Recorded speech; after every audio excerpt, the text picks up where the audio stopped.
নমস্কার, কম্পাস কিচেনে আপনাদের সকলকে জানাই অনেক অনেক স্বাগত। আজকে নিয়ে আসলাম ছোলার ডালের দারুণ রেসিপি। তো উপকরণে নিয়ে নিয়েছি নেনুয়া বা ধুন্দুল যাই বলেন, স্লাইস করে কেটেছি, পেঁয়াজ কুচি, টমেটো কুচি, আদা, রসুন, কাঁচা লঙ্কা। তো প্রথমে আমি পেস্টটা বানিয়ে নেব। দিয়ে দিলাম মিক্সিং জারে আদা, পরিমাণ মতো রসুন, কাঁচা লঙ্কা দিয়ে একটু জল দিয়ে পেস্ট বানিয়ে নেব। আর এদিকে আমি নিয়ে নিয়েছি মোটামুটি 250 গ্রাম মতো ছোলার ডাল। ছোলার ডালটাকে প্রেশার কুকারে আমি 2 থেকে 3টে সিটি দিয়ে নেব। আমি ডালটা একটু ধুয়ে পরিমাণ মতো জল দিয়ে দিলাম। ডালটা এমনভাবেই সেদ্ধ করব যাতে সেদ্ধ হয়ে যায় কিন্তু একদম গলে যায় না, মানে ডালটা গোটা গোটা থাকবে। তো ডালটা এদিকে সেদ্ধ হোক, আর এদিকে আমি কড়াই বসিয়ে দিয়েছি।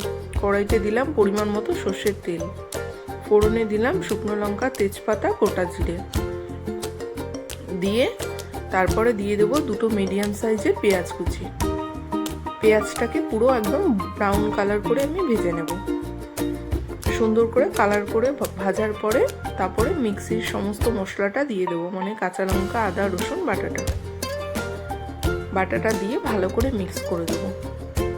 একটু কষানোর পরে তারপরে দেব পরিমাণ মতো লবণ, দেব হলুদ গুঁড়ো,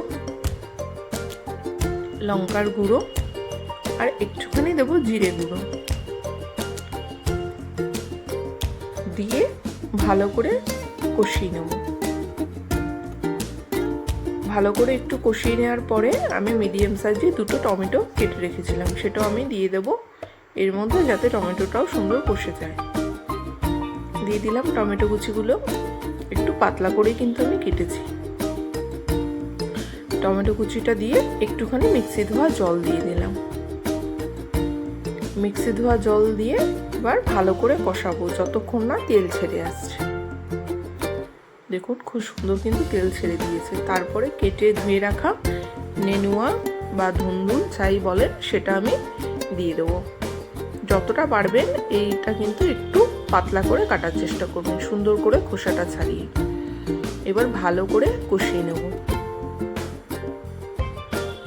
খোসাটা কিন্তু একটু মোটা করে ছাড়াবেন, নাহলে কিন্তু এটা খেতে ভালো লাগে না।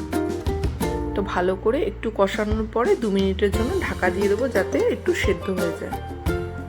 2 মিনিট পরে ঢাকাটা খুলে ভালো করে আমি মিক্স করে দেবো।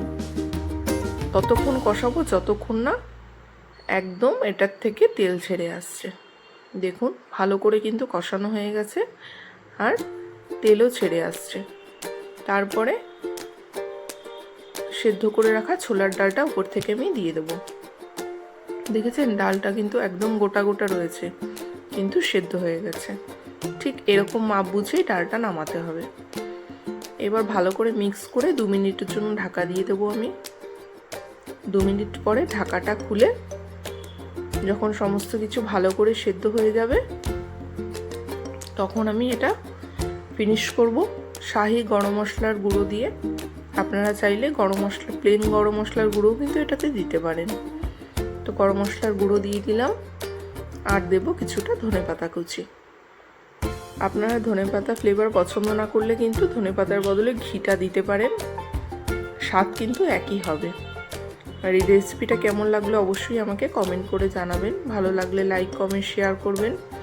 ভালো থাকবেন, সুস্থ থাকবেন, সাবধানে থাকবেন। আবার ফিরবো নতুন নতুন ভিডিও নিয়ে। আর আমার রান্নার ভিডিওগুলো যদি আপনাদের ভালো লেগে থাকে তো অবশ্যই আমার চ্যানেলটিকে সাবস্ক্রাইব করে পাশে থাকবেন। রেসিপিটা একদম রেডি।